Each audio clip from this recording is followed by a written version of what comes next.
Enthusiasm, in this story, Annalise is confronted with familial disapproval and doubts about her self-worth. She is not only openly told by her mother that she would rather not have her as a daughter, but she also has to face her deep-seated longing for and hatred of her family. Welcome to the Alpha's Love channel. If you enjoy this story, don't forget to subscribe and give it a thumbs up. Chapter 10: Annalise's POV. After 2 hours of indecisiveness, pacing around and arguments with Crescent, I was finally ready. The meeting was about to start in around 10 minutes and I had no other choice but to wear what I already had on. The outfit I chose was definitely out of my comfort zone.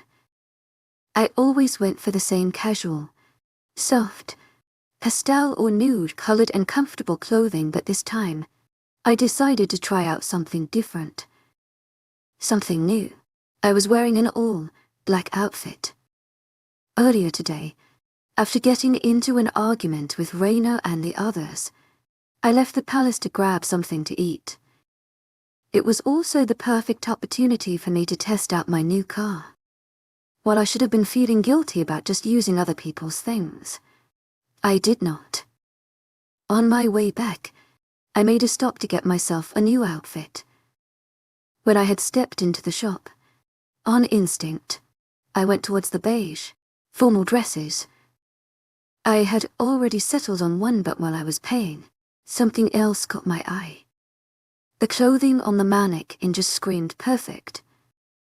Even if the beige dress was my style, I could not help but want the other outfit. I was a bit skeptical about the idea of wearing such an outfit for the first time in front of a lot of people, strangers, but in the end, with a little help from Crescent, I ended up buying both of them. I stood in front of the mirror in my brand new clothes in a totally different style. Instead of my usual soft dresses, I had a black suit on, black pants, a black lace top underneath it, and a black blazer. I smoothed the blazer for the millionth time, turning to the sides and looking at the outfit again. My hands hovered above the middle button of the blazer, itching to just button it up and hide the lace top underneath it. "Don't you dare," Crescent warned me. "It looks great. You look great. You look hot. We look hot." End of discussion. I let out a sigh, dropping my hands to my sides. It was not a scandalous outfit, but the laced top showed bits of skin here and there through its design. I caught sight of the beige dress I had on minutes ago, now all crumpled up on the floor only a few feet away. I shook my head and started putting my accessories on before all the second guessing made me change my mind. I paired the outfit with a silver chain, a cuff and a watch. I slipped on my nude stilettos and did a last check on my makeup. I tried to do something different with my makeup, but after several tries and failing horribly, I decided on just simple golden eyeshadow, soft-winged eyeliner and nude lipstick. My hair was done in a loose half braid. It looks great. I look great. I look hot. We look hot. I repeated Crescent's words as I grabbed my phone and made my way to the door. The hallways were heavily guarded, especially after today's attack. The guards bowed to me as I made my way toward the study room. The hallways were clean with no signs of yesterday's massacre. As I entered the room, everybody went quiet. They were all seated on the couches, all dressed formally. My father and Rayan both wore navy blue suits with pocket handkerchiefs matching their mate's dress. Rayan was the spitting image of my father as they stood next to each other with the same posture, same expression, and not a single hair out of place. As for the ladies, my grandmother wore a long-sleeve maroon dress with a boat neckline that ended above her knees, minimal makeup, a neat bun and heels. My mother wore a white, one-shoulder dress ending a bit above her knees with her hair in a twisted low braid and minimal makeup except for her red lips which matched her shoes. As for Raina, she wore a red asymmetrical neckline dress that flared from her waist before stopping a bit above her knees along with black heels, minimal makeup and a half crown braid. Lastly, Ivory was dressed in a fitted, blue off-shoulder dress stopping above her knees with white heels, nude make-up and a similar hairstyle to Raina. To my agent extraordinaire,丨Nocturnal, heartfelt thanks for your unfailing patience, enthusiasm. They all looked classy and just great. They really painted the picture of a perfect family. Can't you cover up the top? My mother said as she eyed me up and down before resting her eyes on the lace top. It was the question I awaited with dread from the moment I put this outfit on. It's not appropriate for a princess to dress like that. Rayan added, stand your ground, Lizzie. The outfit is great. I look great. I look hot. We look hot. I chanted in my head. Finally. Did you already forget about what I asked yesterday? Let me refresh your memory. To my agent extraordinaire,丨Nocturnal, heartfelt thanks for your unfailing patience, enthusiasm. Second thing I asked. I put 2 fingers in the air. I will do what I want and you won't interfere. To my agent extraordinaire,丨Nocturnal, heartfelt thanks for your unfailing patience, enthusiasm. I hope that answers your question. Not a word from you two. Grandmother glared at Raina and Mother, who were about to share their opinions. If the others hear you all fighting, do you think they would still be keen about working with us? As for the clothing, she can wear what she wants. Your Highness, a guard entered the room. All the guests have arrived. Father nodded in acknowledgement and the guard left. Everybody stood up. Mother and Ivory going to their mates and ensuring their clothes were on point. Let's go, Father said as he and Mother exited the room. Hands linked. Ray and Ivory were next to leave and then Raina, who glared at me in the process. I was about to leave the room when someone pulled me back by the arm. I looked at the person to find my grandmother looking at me apologetically. Ever since I got here, she never treated me like the others. She never said hurtful words or held me responsible for anything, but neither has she defended me. She did not speak up when the others went on their rants about how bad I am. Well, it could be because she was the one who suggested they needed me. I could not bring myself to look her in the eyes. Everybody blamed me for what happened that night, and she had a better reason, if not the best, than anyone else to hate me. My eyes rested on the floor as her hands drifted down my arms until they held both my hands in hers. Slowly, I felt her pulling me towards the couch near Acid. She said as she sat down, pulling me next to her, "Don't you think we should get going? The meeting is starting," I said awkwardly, glancing at the door, hoping a guard would barge in the room and tell us to hurry up. "Honey, do you think they will start the meeting if I am not there?" she said somewhat cockeyed with a small smile. "Not really," I said under my breath. "So you wanted to talk about something? When would this be over, yes?" I felt one of her hands under my chin as she lifted my chin to meet her eyes. "I know this is difficult for you, Analyze. When I suggested the idea of calling you back, there was some disagreement regarding the matter." "That's definitely putting it in a nice way," I said and let out a small laugh. I thought that maybe these years were enough for all of us. I got a little moment of peace. Gabriel and the others would move on and everything would get back to normal. But clearly, that was not the case, she continued. "I never imagined that the hatred for you would grow so much that they would be blinded to see the truth. I am really sorry about they treated you not only yesterday but during all these years. It was not your fault. I mustered enough courage to look her in the eyes. If anyone should apologize, it is me. I am really sorry for that night. That's in the past, dear, and I don't hold you responsible for anything. Not now. Not then." "Then why did you leave?" "Emotions," she simply said. To my agent extraordinaire, Nocturnal, heartfelt thanks for your unfailing patience, enthusiasm. You most probably want to leave from here and get back to the life you had planned, but I hope you stay, Analyze. I know what I am telling, and we need you. Don't let what they say discourage you.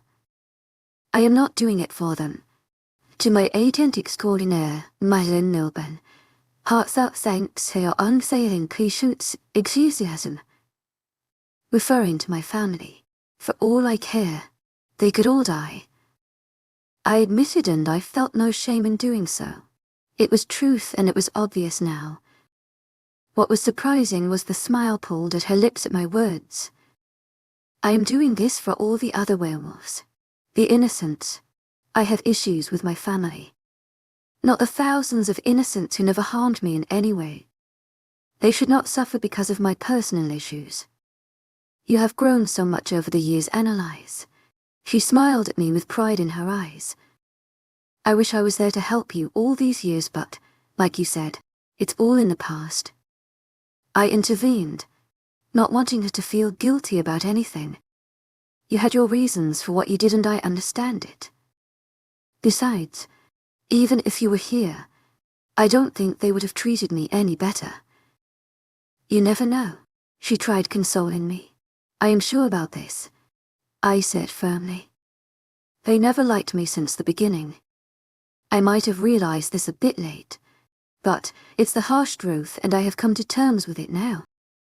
What happened that night was just an opportunity for them to finally send me away. Don't worry about them, Annalise.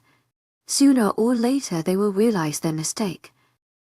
I did not answer to that because I knew that the chances of that happening were equivalent to that of hell freezing over.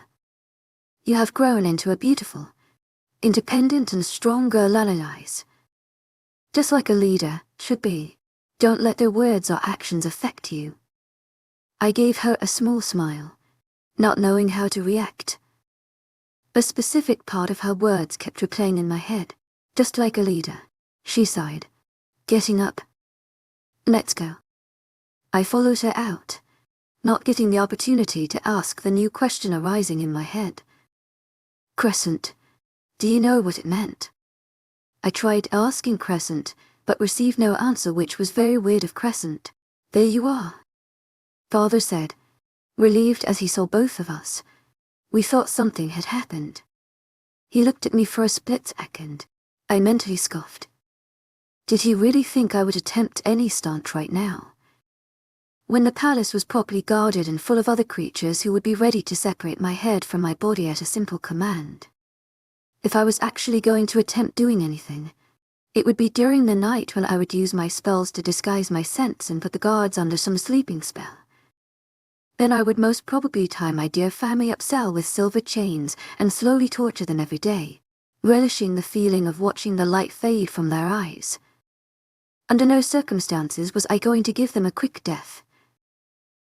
If I was going to kill anybody, I would start with my father first. After the talk with my grandmother, she was out of my list. Someone cleared their throat, distracting me from the murder schemes in my head. I looked at Ray, and who was awaiting an answer. What did you say?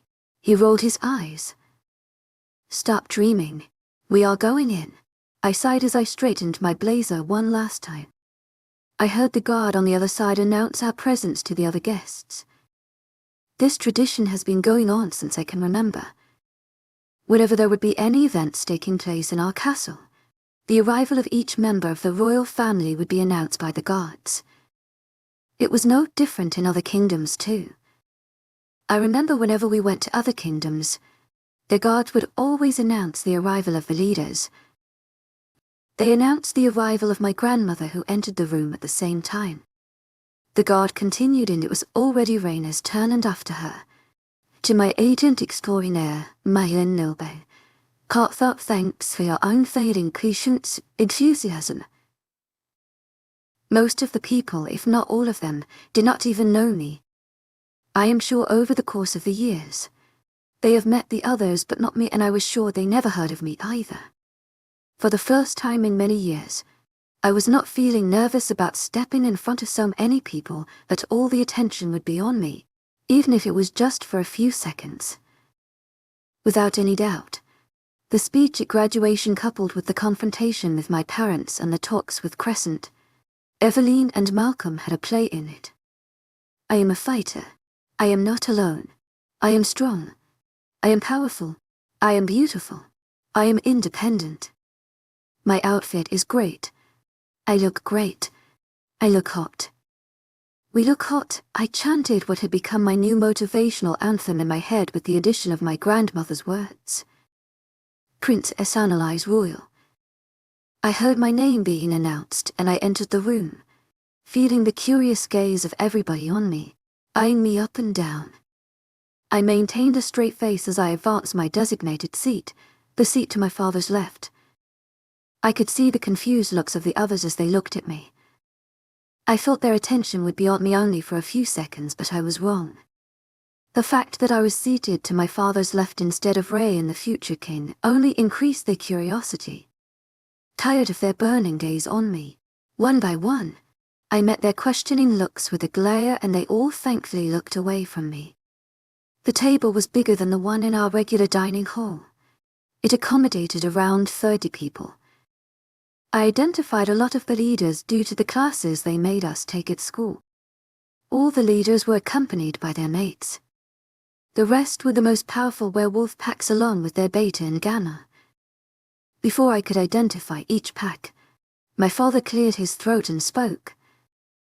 I am grateful for your presence here today despite such short notice. My family and I are pleased to have you all in our midst and without any delay. Let's start the meeting and discuss the more pressing matters. The meeting continued as they all engaged in a discussion about the attacks from the vampires. Only 10 minutes in the meeting I could no longer concentrate, which I found odd. I was not easily distracted, especially not if important matters were on the table. This time it was different though. It was not the usual boredom you felt in class. It was not the need to just think of something else to distract yourself from the boring talk, because right now, what the leaders were discussing was anything but boring. It was not even that their voice was not enough to grab your attention, they were leaders who spoke with confidence. Not only was I distracted, but I was also uneasy. I felt my body start to heat up, starting from my toes and spreading all the way to my fingertips. My toes curled in my shoes as I felt my stomach churn, but not in an unpleasant way. It was a mix of excitement and anticipation. I fisted my hands to calm myself. I felt my heart starting to palpitate and my breathing turned ragged. If this was a few days ago, I would think it was nervousness. I would associate it with the presence of so many strangers judging me since the moment I set foot in this room. But I knew better. Crescent started getting agitated to paced around my mind, mumbling incoherent things. If I was not wrong, there was a small wolfish smile. My mind clouded with Crescent's words and my own thoughts. Her pacing did not slow as I heard muffled footsteps in the hallways approaching the room. I looked around, but nobody seemed to be aware of it, not even my father. I guessed it was because of my enhanced werewolf abilities. I did not know who they were. They could be other guests, but everybody was already here. They could even be vampires about to attack. However, at that moment I could not concentrate at all. I just wanted out of this place and get some fresh air. As the footsteps got even closer and clearer, a strange yet warm scent, wood, spices with a hint of peppermint, filled the room, but it looked like I was the only one being affected by it. My mind went haywire at that time and I could not process anything happening around me. I gripped the sides of my chair, keeping myself under control as the feeling got worse. Maybe these past few days were finally taking their toll on me and I was losing my mind. I did not even realize that the footsteps were right outside the door except when it busted open and it felt like I could finally breathe. Chapter 11 analyzes POV. Did I interrupt anything? The stranger's voice, with a hint of muck, boomed in the hall, making everybody's attention snap to him, including mine. The only difference between them and me was that it was not only his voice that caught my attention. It felt like there was an entire connection, a bond that made me focus all my attention on him. I had only heard his voice, but it felt like I knew him. His voice was deep and husky, which made me feel a tingling sensation all over my body. Despite the gravelly tone of his voice, it felt like soft music to my ears. Even though his voice held a hint of mock as he spoke, it was firm. Just a few words from him were enough to know he was powerful. He was confident. I never thought I would say this, but I think I might have a crush Zoe on someone's voice. The previous weird sensations had somehow dissipated, but I could feel Crescent's excitement as she jumped around, still going on with her gibberish language. My eyes trailed on his body, taking in every detail of his body, every muscle. He was tall, around 6 ft, for which was even taller than my father. He was dressed in a black, too, with a crisp white shirt underneath. The clothes fitted his muscular body perfectly. The material of his blazer clung to his arms like a second skin, making every muscle more defined and prominent. With the slightest movement of his hands, his muscles flexed. The white shirt did nothing to hide his well-sculpted body. A faint outline of his abs could be seen. The skin covered with tatters peeking through the first two and unbuttoned suddenly made my throat go dry as I struggled to swallow. I was definitely going insane. First his voice, now his body. My eyes rested on his face. God, he was so perfect. Even at a distance, I could see his sharp facial features, sharp jawline, defined cheekbones. He had full lips and dark hair similar to mine, only his were a bit darker somehow. And like my father and Ray-Ann, who had their hair done neatly, his was not. Despite some of his hair being out of place, it was imperfectly perfect. The few dark strands falling on his face only made his beautiful eyes, framed by beautiful, dark lashes, stand out. I don't think I ever used the words perfect and beautiful so many times at once. After trailing all around his face, taking in every detail I could, my eyes finally met his. Dark blue eyes that resembled sharp, pointed, dangerous icicles that could tear you in just seconds, but also the peaceful, rhythmic cries and for the ocean stared right into my purple ones.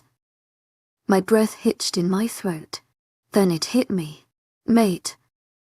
Mate Crescent, and I said at the same time. My eyes were probably wide as saucers. Only minutes ago, I was restless and wanted out of here. But now I was frozen, unable to move as I got captivated by him. Whatever they said about the emotions when you first lay eyes on your mate was wrong. Because right now, everything I was feeling was tenfold what they said. My entire body felt alive, a buzzing sensation taking over. Then, realization settled in.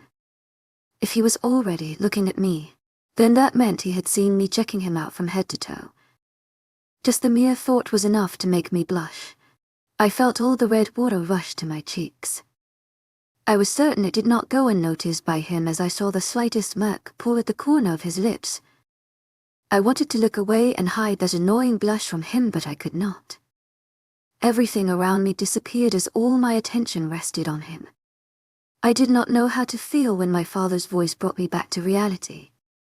Should I be content to finally be out of the embarrassing situation of getting caught drooling over him, or should I be pissed at my father for ruining the moment? Be pissed, Crescent answered. Who let you in my castle? My father near shouted as he stood up. I allowed myself in, Gabriel. He answered, and gasps were heard from all the sides of the table. Addressing a king by his name, without any formal titles, was considered disrespectful, irrespective of your own title, though the punishments for those of lower ranks were harsher than those with prestigious titles. As he broke eye contact to direct his answer to my father, I took one last look at him. Despite his muscular body, he held himself with grace. His posture screamed power, and confidence oozed from every part of him. His face was cold, his expression indescribable.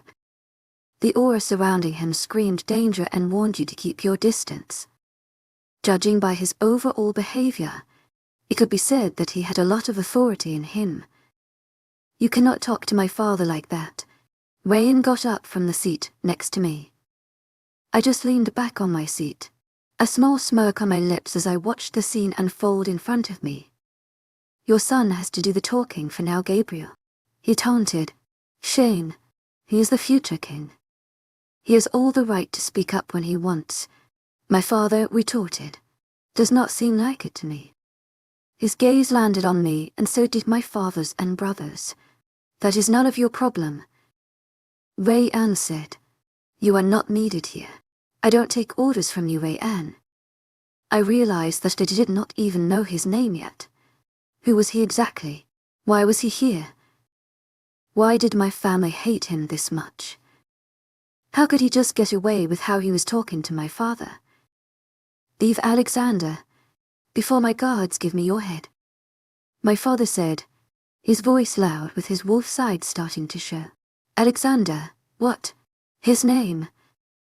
Alexander Crescent clarified. One question was answered, the left unanswered. The guards, you are currently surrounded by my people. To my agent extraordinaire, Mahilin Noble. Heartfelt thanks for your unfailing patience, enthusiasm. Walking towards the table and claiming a vacant chair. He leaned back in the chair, placing one leg on the other, and one of his hands rested on his bent knee. Don't you think they would already be here if they knew I was here? Damn, he looks hot. That's not true. Rui-An snapped, and Alexander just shrugged. Rui-An and father both went quiet, but then I realized they were communicating through the mind link through to the rest of my family. I just sat there, avoiding looking at Alexander as I waited for them to be over. Tell your men to leave. My father spat angrily. They are not hurting anyone. They are merely restraining them from carrying out any foolish orders of you two. The atmosphere got more tense as the argument continued. While my father and Rui-An looked like they were about to explode anytime soon or let their wolves take over, Alexander looked totally calm. Despite being in our castle, with our guards at every corner, he was more in control, and he knew it. This was just a mere game where all the odds were in his favor. Hell, he even controlled his competitors' pawns. Using silver is just a form of restraint to you. My father said, silver is fatal to werewolves, which gives me more reasons why I should use it against you. Leave right now, and you might live a few more years, Rui-An said. I will live way more than a few more years, Alexander replied. To me it looks like this might be the last year of your life. I did not know whether he was referring to the fact that his men had us surrounded or the looming war with the vampires. Alexander, we are in the middle of something very important. Alexander did not let my father finish. Which is why I am here. I heard you need help, he taunted. The day where I will accept any help from you will never come. At this point, my father was just frustrated with not having things under control. Unfortunately, that day is today. Father looked at him in confusion. Because you don't get to choose whose help you will take or not. You are in dire need of allies for your war with the vampires. You are not concerned with this war, so why are you insisting on helping? This time Mother spoke. You might be their main target, but that does not mean they are not attacking others. My kingdom was also attacked. Many others in the room agreed with him. Kingdom. I guess he is a king to then, or maybe a prince because he looks kind of young. Around Rui-An's age. But which kingdom? If my people are being threatened, I will do anything to eradicate that threat. Even if it means working with you. Before anyone else could say anything regarding the matter, Grandmother stood up. Sorry everybody, but we need a moment to discuss something. Since nobody else in my family stood up, I remained seated, but on their way out, Grandmother tapped me and Rui-An on the shoulder, indicating us to follow them. We went into the hallways, which was now deserted. I did not know exactly what Alexander or his people did to the guards, but they were no longer here. I need him out of here, were the first words my father said as he ran his hand through his hair, ruling his perfectly styled hair. No, he can help us, Grandmother said firmly. He is willing to put aside our long-time differences to aid his people. To aid thousands of innocents who will lose their lives if the vampires are not stopped. Judging by her words, I would say the werewolf and whatever Alexander was were not on good terms for a very long time. You want us to work with her? Ray and motioned at me. And now, that demon king. He is the king of demons, I reminded her. What about the war that happened against them years ago? What if it's a trap and he backstabs us? Or worse, what if he is actually with the vampires? He continued. If he was with the vampires, don't you think he would have already killed us? Especially since he already has all of our guards under his control. I deadpan. You don't get a say in this. Ray and glared at me. Do I need to remind you of the terms you agreed to yesterday? I glared back. Maybe I should make a copy and give one to each of you since you clearly can't memorize 5 simple terms. I would even stick it in your room if you want. Great way to memorize things. Learned it at school. Stop it. Father intervened. Rain is right. The war I helped us win. Grandmother said, to my agent extraordinaire, Madeleine Nilban, heartfelt thanks for your unfailing patience, enthusiasm. I know what I am saying. If you keep questioning all my decisions like this, then I don't know why you bothered breaking that spell, Gabriel. And yesterday we agreed to some terms with Analyze. You better remember those or I will be the one giving you those damn copies. She continued. It's decided. We will agree to work with him. While my dad and Ray and interchanged looks and a groan, I found grandmother smiling cock-ily at me and I could not help but smirk. She took my hand in hers and we returned to the room with Ray and father behind us. We all took back our seats. Let's proceed with the meeting. Tell your men to retreat. We agree to work with you, my father announced. Alexander just nodded in acknowledgement. As my father said, the meeting continued as they continued their discussion. We heard that they were also looking for allies. One of the leaders spoke. Yes, and the vampires have grown more powerful over the years for them to be able to infiltrate our kingdoms so easily. Another spoke up. Right now, they seem to have the upper hand, and we all want to be on the winning side to avoid a great loss of our kind. But if we work as one, we might succeed. Father said. It is not certain. Someone voiced out. Nobody spoke, not knowing what to say as everybody contemplated their decisions. I looked around and my eyes landed on that of my grandmother's. She nudged her head in my direction to say something and I just looked at her confused. I raised an eyebrow inquisitively at her but she just gave me a reassuring smile. Go for it, Lizzie. Remember how well you did for graduation. I cleared my throat before speaking. We understand your concern regarding the safety of your kind. I also know that the odds are against us and the chances of us winning are very slim. I looked at the leader who had spoken up previously, but that does not mean we won't win. Yes, their chances of winning are higher, but if we work as one, our chances would increase. Great words and speeches don't win wars, princess. Someone commented. Numbers do. I was offended by his words but understood his concern. Numbers don't always win wars. I stated as a matter of fact. Strategies and well-thought plans do. Numbers are just what make it easier. During the War of the Dragons and Griffins many years ago, the dragons were fewer in numbers but they won, didn't they? To my agent extraordinaire, Madeleine Nilban, heartfelt thanks for your unfailing patience, enthusiasm. Thankful for the history classes at school if we work together as one. Not only will we have the numbers but also the strategies. You are right. But, always the but, if we side with the vampires, we are more prone to winning compared to if we side with you. Like you said, the vampires will have the numbers and the brains. Fair point. You are supposed to be on my side, Crescent. I am Lizzie. I am pushing you to give a better and more convincing response. Maybe if you side with the vampires, you will win. What will happen when the war is over? The vampires want power, and when we lose, What stops them from attacking your kingdom and overthrowing your rule to become more powerful?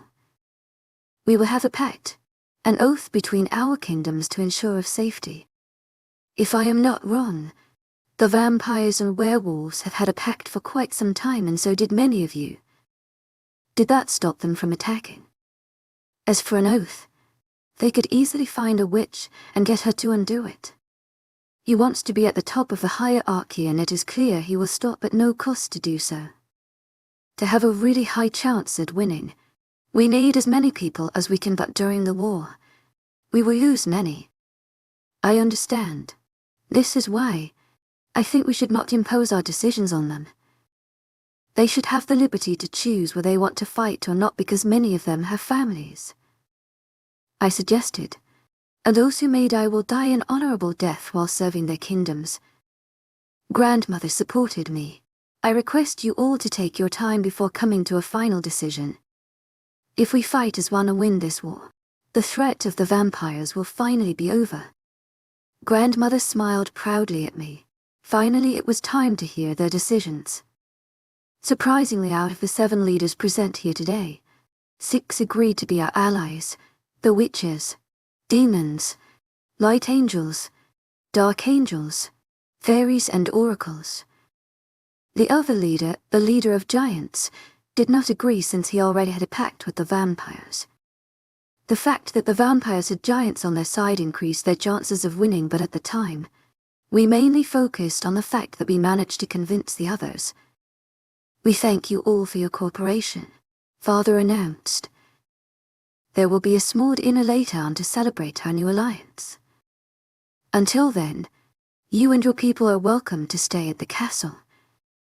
You will be guided to your rooms where you can rest before the party later. Chapter 12. Analyzes POV. Once the meeting was over, I wanted to talk to Alexander, but he was out of the room before I even knew it. I decided to wait till the party to talk to him.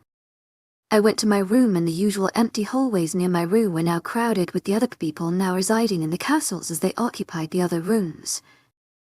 As soon as I got in my room, I fell on my bed, happy to get a break from all those people and scrutinizing eyes. I did not even know when I fell asleep. I was woken up when I felt a strange vibration. My ears picked up the noise of music drifting through the walls of the castle, and muffled noise. I shot out of bed as I realized about the party. Scrambling around, I took my phone that was lying on the bed and checked the time. I was late. 30 minutes late. 30 minutes is not that bad. Unless you want to make that 30-minute into an hour. I suggest you start getting ready, Crescent said, and I realized I was still in my outfit from earlier. I groaned as I went into the closet, rummaging through my stash of clothes. I had no idea there would be a party tonight. So, I did not buy any dress, and the beige dress that was still on the floor from earlier was a bit too formal. Besides, I think I liked my new style. Not only did it look pretty, but I also felt pretty in it. Hot is the word you are looking for. Letting out a small laugh, I looked for something with similar style to the suit I was wearing. I really need to get some new clothes. I was about to get up and attend the party when a bag sitting in the corner caught my eye. Eveline had forced me to buy this dress only last year when we had our usual prom at school, but I did not wear it because it was an unusual style for me. I did not even go to the prom. The dress has been sitting in my closet since that day, still in its bag. I guess today would be a day to wear it since I'm trying on new things. I took the bag and went back into the room. Taking it out of the bag, the lavender silk felt soft to the touch, and a small smile played at my lips as I remembered how much Eveline and I bickered that day before I finally bought this dress. I quickly undressed and put on the new outfit. Thankfully, it still fitted me. If not, it looks even better than when I first tried it on in the fitting room. It is a long, lavender dress, with the top being in a corset style with a crystal trim and a slit on my right leg.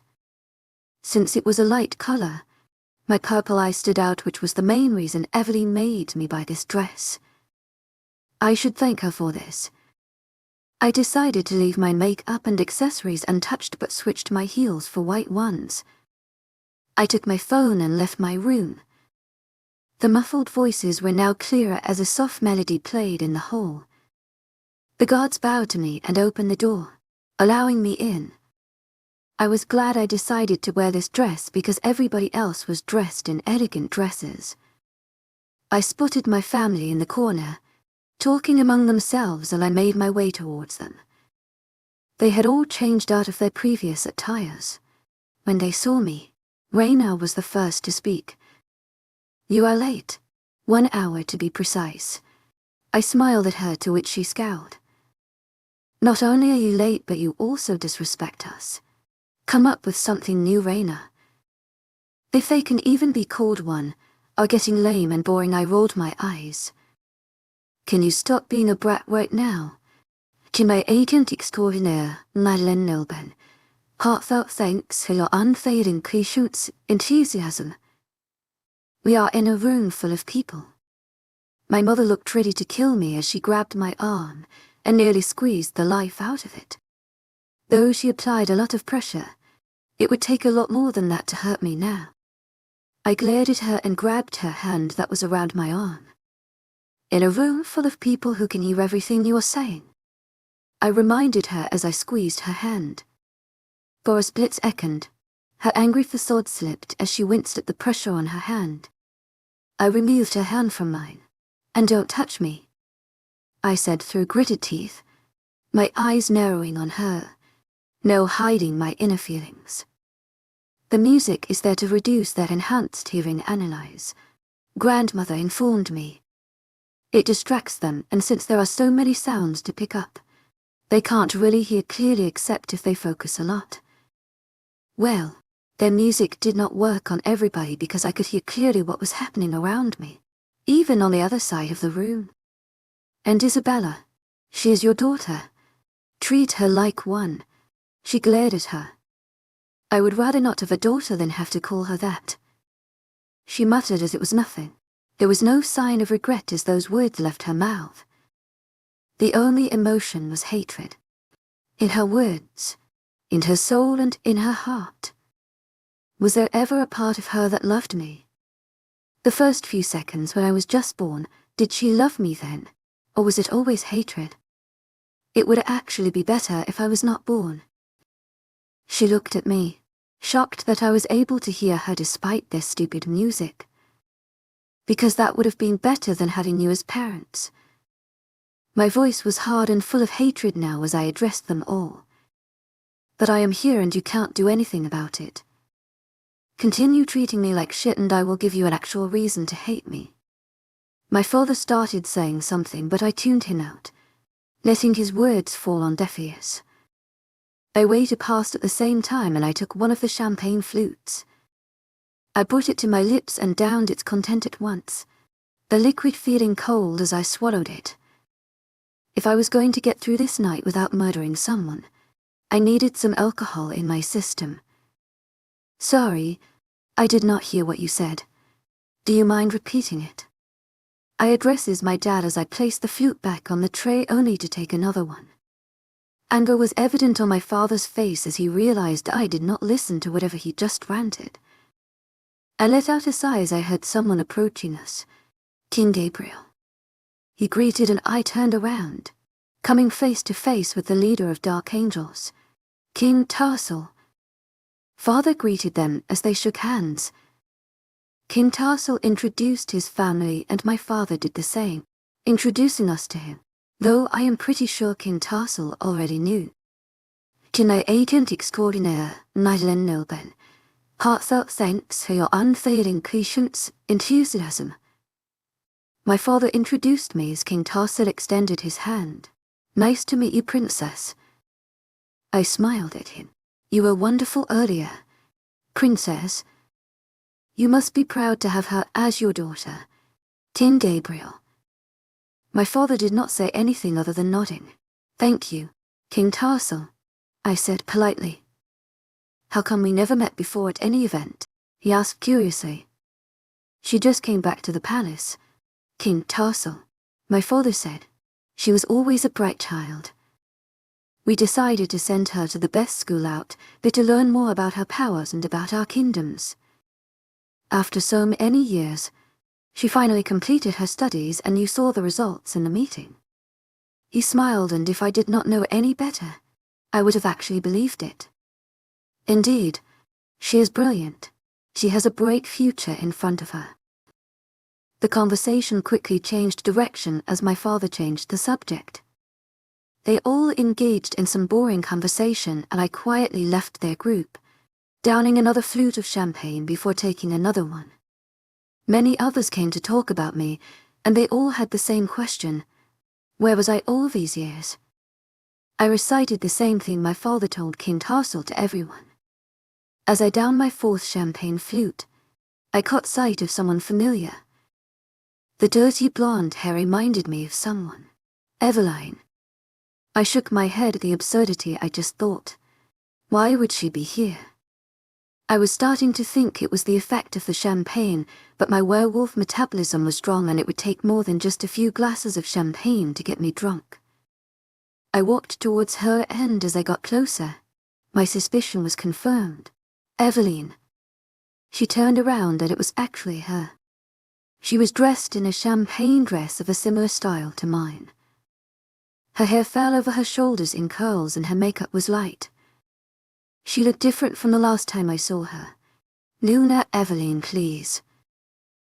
Her face cold as she looked at me. I scowled at her tone and expression. What's gotten into her?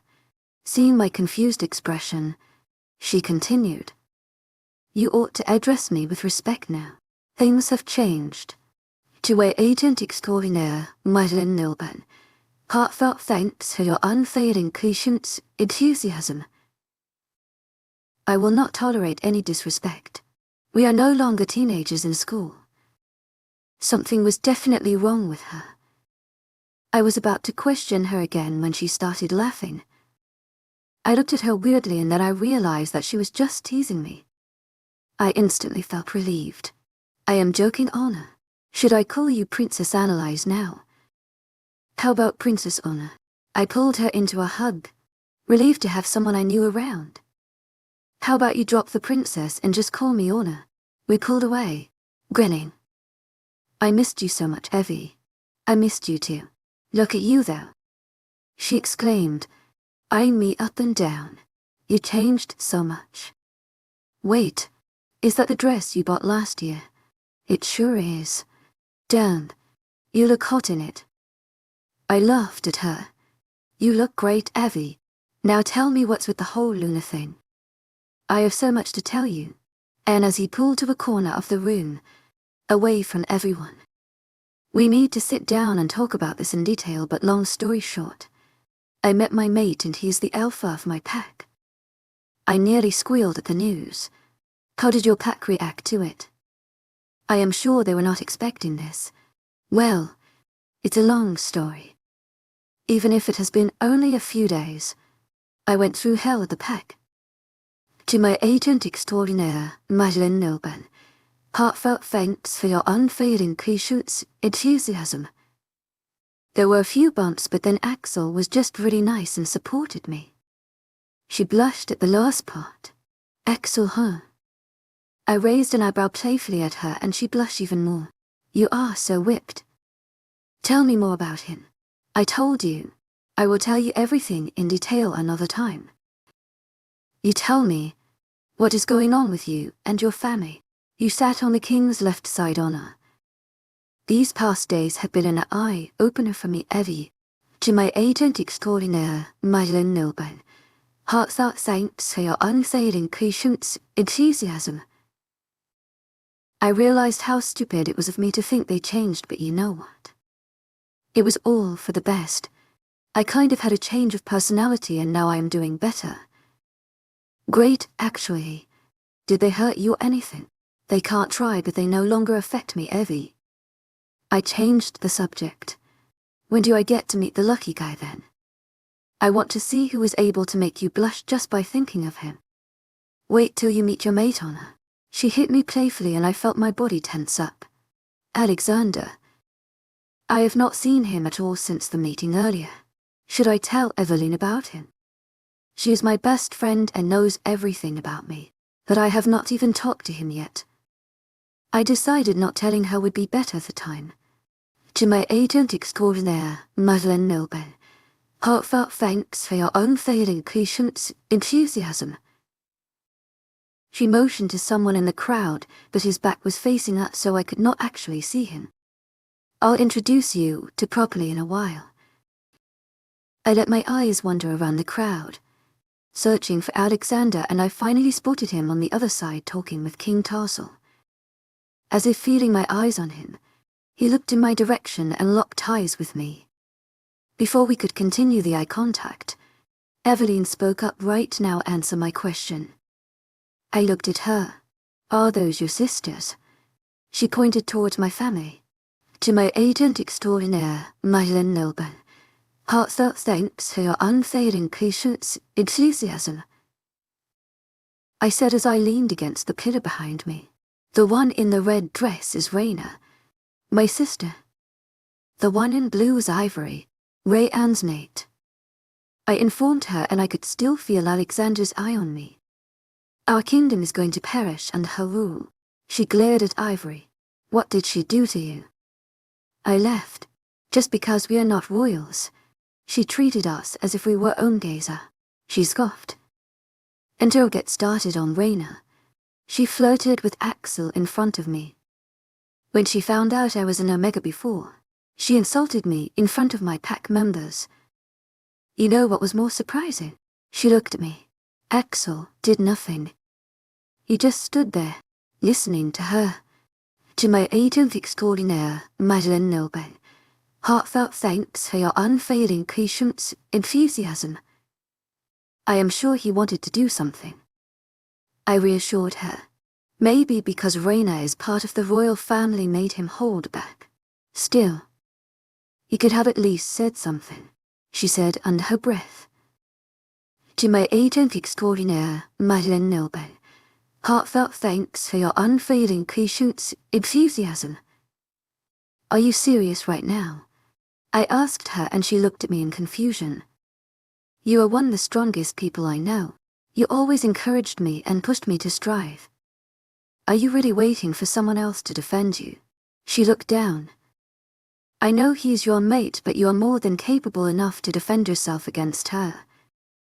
Like you said, she is part of the royal family. So am I. To my agent extraordinaire, Madeleine Milben, heartfelt thanks for your unfailing patience, enthusiasm.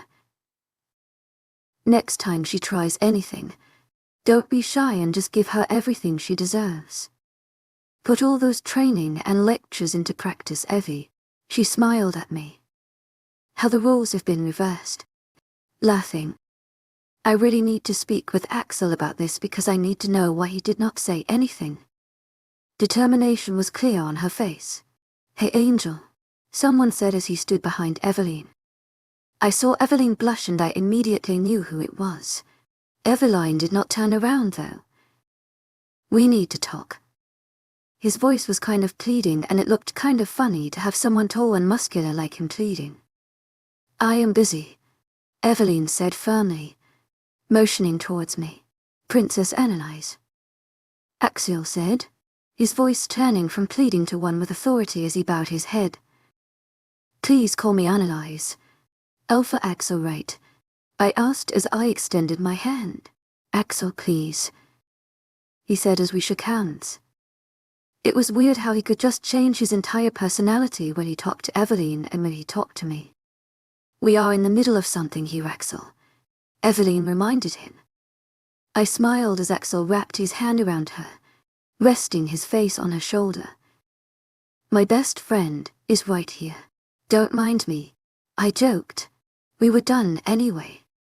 I threw a wink at Evelyn, who glared at me. Axel just nodded at me. I turned around before Evelyn could say anything. I stopped in my tracks as I felt Raina and Ivory behind me. What do you want? I turned around. I just wanted to let you know that just because all these people are talking to you does not mean you are great or anything. Ivory said, why am I not surprised that you are just like the others?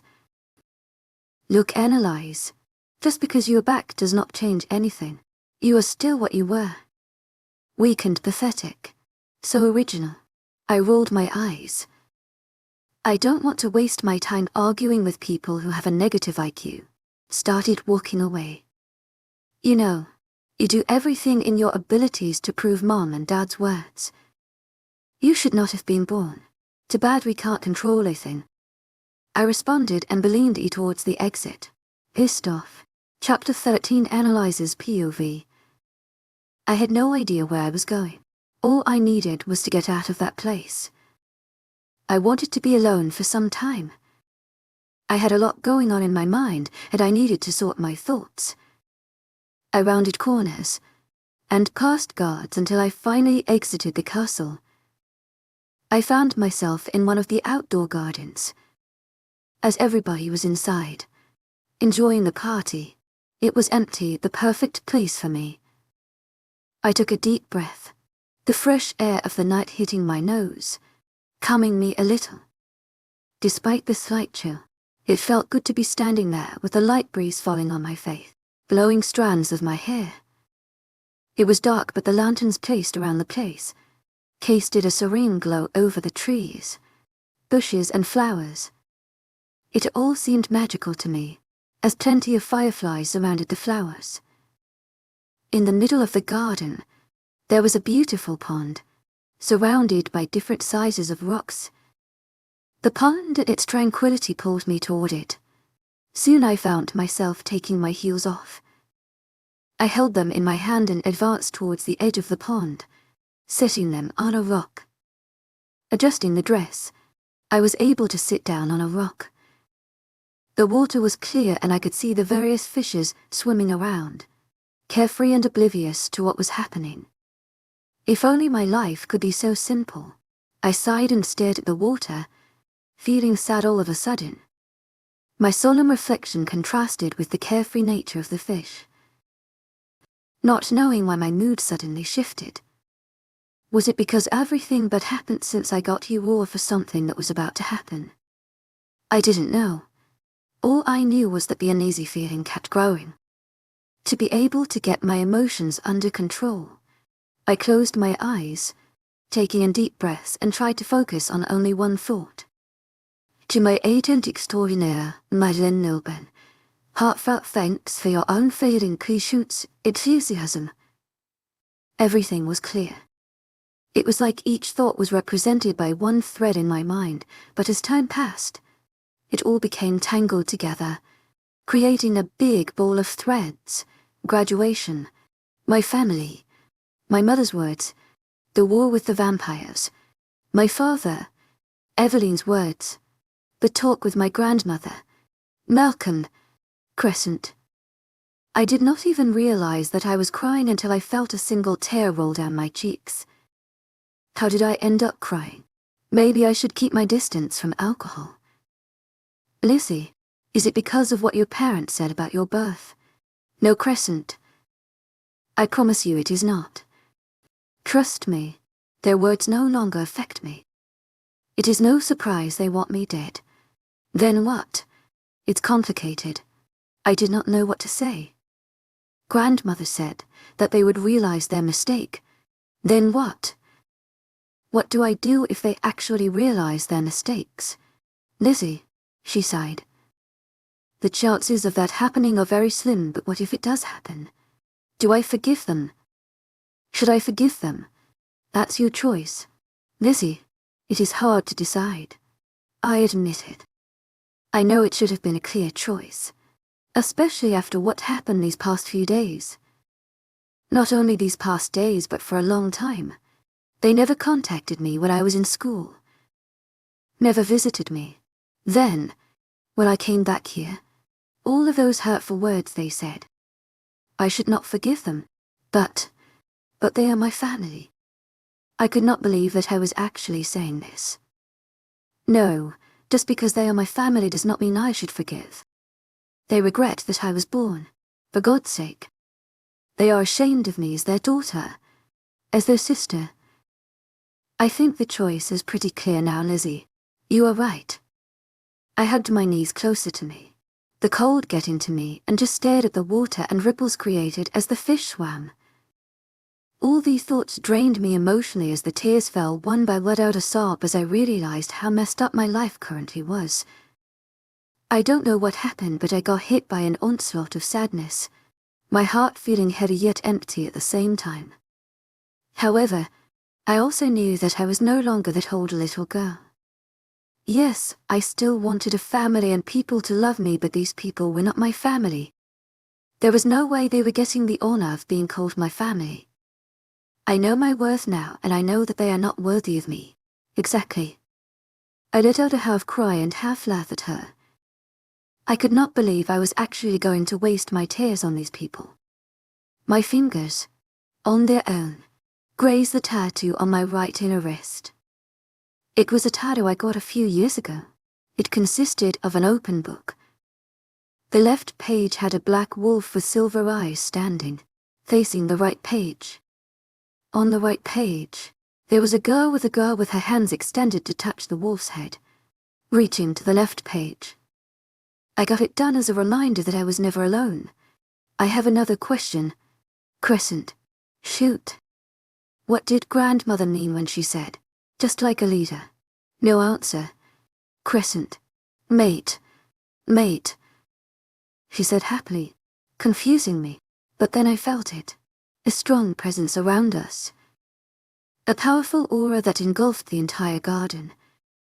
I wiped the tear stains on my cheeks and turned around, hoping I no longer looked like an emotional wreck. Alexander was standing a few feet away from me, his blue eyes fixed on mine. Even in the darkness, he looked handsome. The presence of the glowing lanterns and fireflies around him only made him stand out, especially his eyes. He had also changed out of his clothes from earlier. He had black slacks on and a black shirt tucked in. The sleeves were rolled up and just like earlier. His two top buttons were undone. He held his blazer in one hand and the other hand was stuffed in his front pocket as he studied me. After the whole emotional and draining experience, all the excitement from when I first saw him had vanished into thin air. I did not know what to do. I did not know what to say. My mind was blank. I was exhausted, and trying to start a conversation right now was too much work for me. I simply let out a small sigh and turned back to the pond. What are you doing here? Great first impression, Lizzie. Crescent, we already had our first impression on him, and it was of me drooling over him. I reminded her. I could ask you the same thing. His voice made me feel something, just like it did in the meeting. I felt him step closer and I saw his reflection in the water as he stood behind me. Our gazes locked in the water. I needed air. I simply said, and he hummed in response. Why don't you tell him about your family, Lizzie? He will understand. He is our mate. He must be able to do something. To my agent extraordinaire, Madeleine Nilban, heartfelt thanks for your unfailing patience, enthusiasm. He is the king of demons. Maybe he could send them to hell since demons are always associated with hell. I am not taking that risk, Crescent. It's not even been a day since we met in this ascent. He is our mate. Mates are supposed to love and care for each other. Families are also supposed to love and care for each other, but my life breaks every possible stereotype out there. I am not taking any chance. It's your choice. I saw Alexander's expression in the water. He seemed bothered and hesitant. I was way too familiar with these expressions now. So, I braced myself for the worst and asked him, You have something to say? He avoided my gaze in the water as he searched for the words. Just spit it out. To my agent extraordinaire, Madeleine Nilban, heartfelt thanks for your unfailing patience, enthusiasm. The anxiety getting the best of me. From his reaction I knew it was not anything good, but how bad would it be? Worse than my family. We are mates and you know it too. But please don't tell anyone about it. It was worse than my family's words. I felt Crescent whimper while I just froze. Even my mate does not want me. I did not know whether to laugh or cry at my fate. Another stereotype broken. A few seconds passed by and none of us spoke. As I realized he was not joking, I asked why. My voice came out firm. I can't explain. You can't explain. And yet you expect me to just listen to you. What do you take me for? He stayed quiet. Just don't tell anyone. Please. Before I could even say anything, he left. I started laughing. God, could my life get? I sat there and waited for the tears to come, or for the sobs or the pain or the heartbreak, but nothing came. I only felt one emotion, hatred. I did not hate myself for my life, but most of the people in my life. Without these people, my life could have actually been great. He's our mate Lizzie. I am sure he has his reasons, Crescent. I know you are hurting more than me right now. But I am not going to tell you that everything will be all right, because I have no clue what the future holds for us. But I promise you that I will do my best to keep you happy. I will not let a man break me, because I am powerful enough on my own. I will be strong for both of us. She did not answer and did not press any further. I reached my hand out to my left, searching for my heels, but instead, I felt a piece of fabric. Alexander's blazer. I took the blazer, placing it on my lap. Why did he leave this here? I don't care. Lizzie, no. Crescent. I warned her. If he wanted to give me this, he could have man up and just said the words instead of this here. As addictive as his scent was, I was not keeping it with me. So, I did the only thing I thought would help me release some of my frustration. I tore his blazer apart before throwing it in the pond.